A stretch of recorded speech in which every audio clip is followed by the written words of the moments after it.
a economia está tá, como se diz na gíria, numa sinuca de bico, tá entendendo? O que se fala é diferente do que se faz. Sim.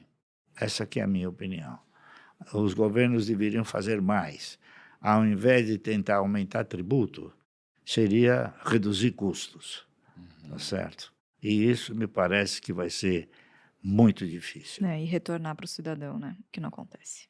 Né, geralmente, né, tem muitas medidas que a gente ouve, às vezes, o governo anunciando, que parecem que são medidas boas para quem ganha menos. Mas, geralmente, a gente vê que os mais impactados no médio e longo prazo, geralmente, são essas mesmas pessoas Claro. que estão aplaudindo um movimento que, economicamente, às vezes, não faz sentido. E agora, até aproveitando esse gancho, tem muitas mudanças que aconteceram e estão acontecendo esse ano, vou perguntar sobre várias, né? Falei um pouquinho sobre taxa de juros, bolsa de valores. E o que você acha do nosso digníssimo não, né? Digníssimo, que vocês estão usando, palavras são difíceis. Nosso digníssimo presidente Lula, assim, para o mercado acionário, você está vendo de alguma forma que isso está impactando positivamente, negativamente? Porque na última vez, né, a gente saiu daqui e o Barça estava muito feliz, né? Tava. Quase deu um beijo na boca da Dilma, não foi um negócio Sim. desse? Não, mas aquele foi em virtude de um procedimento. Um procedimento que extremamente inadequado, não é? Ela tentou, através de um decreto, alterar o custo da energia, coisa que isso aí é impossível, né? E aí o preço caiu, né? Aí Não, foi daí aquele o afeto. que né? aconteceu? Aquilo lá era um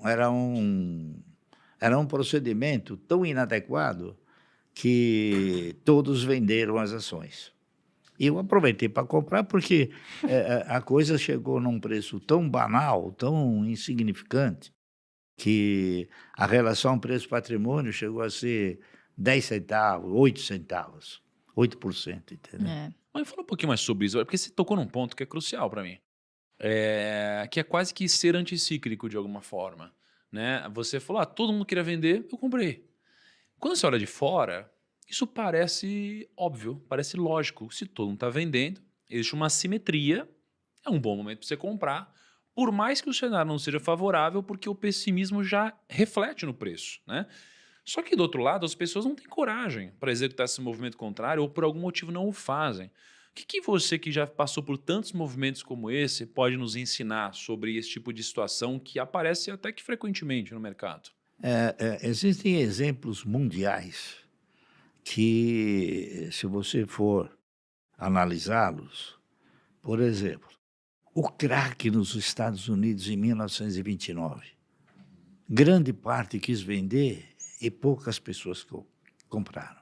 O Warren Buffett foi um dos que comprou. Está entendendo?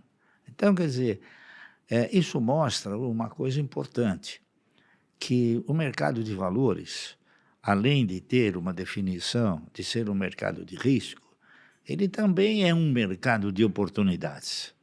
Então, cada vez que se apresenta um fator econômico, um fator político, tá certo? Que possa conduzir os preços a níveis super atrativos, então isso se torna uma oportunidade. Tá entendendo? Mas o que é preciso? Porque assim, tiveram momentos na economia, eu lembro do Covid, por exemplo.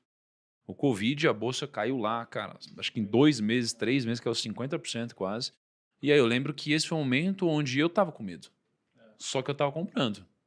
Então eu chegava lá no meu home broker todo dia, lembra? E a gente gravava vídeo todo dia e comprava. E é mais uma cabeça, tipo, qual é o racional de, tipo assim, você ignorar o valor que tá ali do ticket, tipo, caiu 50%, e onde eu tenho que olhar pra falar assim, não.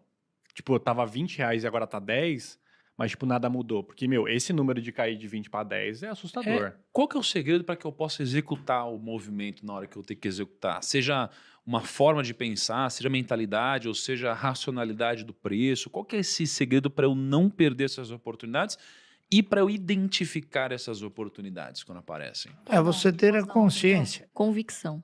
Ele tem muita convicção no que ele está fazendo, né, pai? Não, além de convicção, experiência, tá entendendo? Por exemplo, quase que todas as empresas eu fui visitar. Então, se o mercado caía de 20 para 10, eu sabia que era um fator psicológico. a empresa ia continuar produzindo. Então, essa é a oportunidade, é o conhecimento, está entendendo? Eu costumo dizer o seguinte, eu não fui em Harvard, está entendendo? Eu não me formei na USP, mas eu aprendi com o mercado. Então, por exemplo, a Klabin me ensinou, coisa que não tem em livro nenhum, que dividendo você ganha por quantidade possuída e não por valor aplicado. Foi a Klabin que me ensinou. Está entendendo? Então, eu pratico isso que a Klabin me ensinou, porque outras empresas também agora já desenvolvem o mesmo posicionamento da Klabin.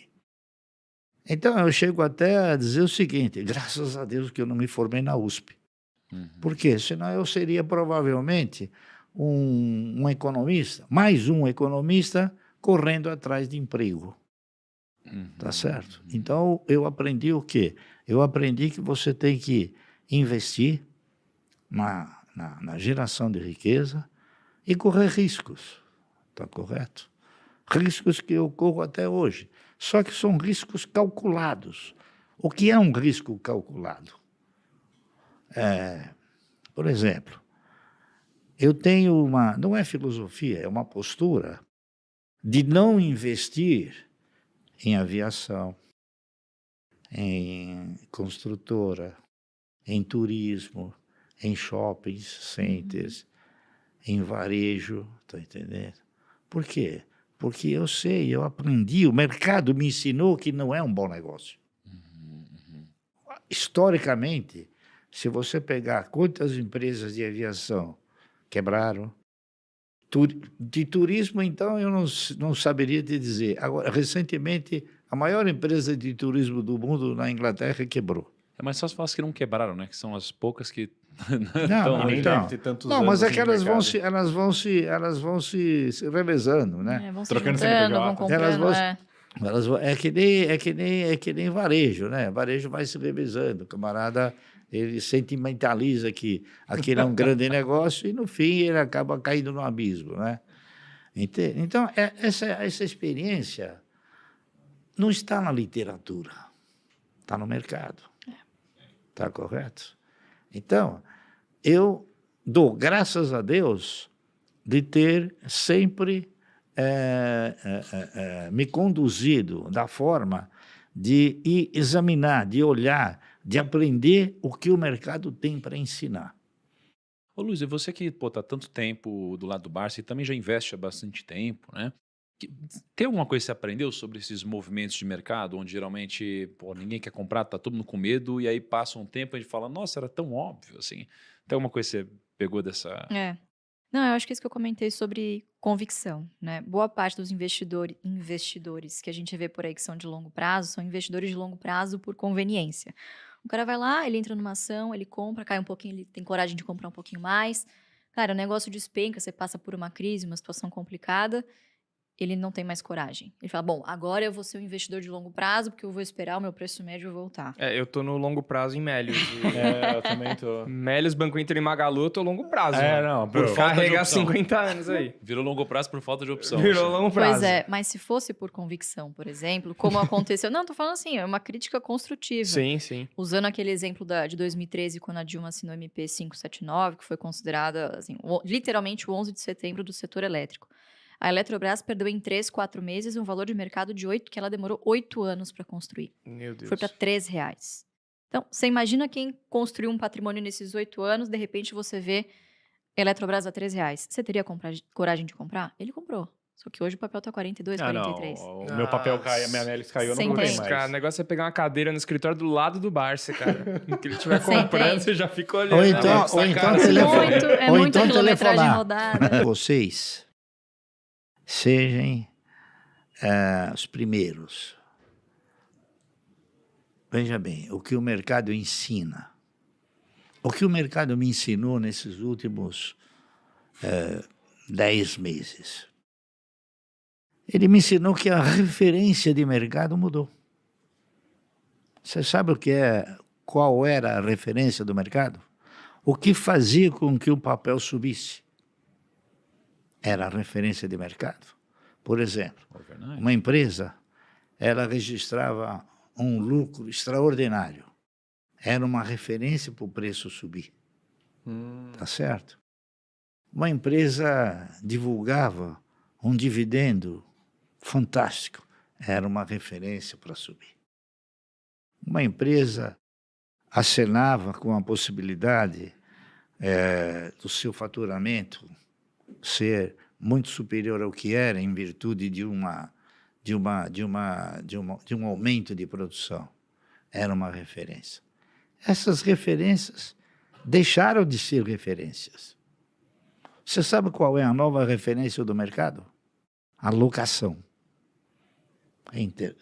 Locação é a nova referência de mercado. Por quê? Se você tem um papel que você percebe que a locação dele aumenta, ele não vai subir. Lamentavelmente, se você pegar a relação, é um desafio que eu faço para você. Mas se você for pegar o que hoje tem de locação, você vai ficar surpreso. Mas qual que é a lógica disso? Porque, por um lado, se tem muita locação, eu penso, em algum momento eles precisam zerar o papel e precisam colocar uma pressão compradora. Por outro lado, se tem muita locação, tem muita gente que analisou um papel e acredita que de fato ele está caro. Então, isso aqui pode pressionar para baixo.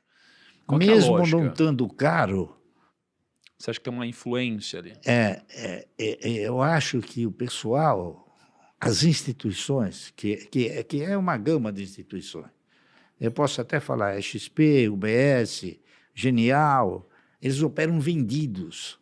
Então, se eles vislumbram a possibilidade de um papel ser alvo de uma estrutura de venda, tá certo? Eles locam as ações e vão para frente. Então, você veja bem,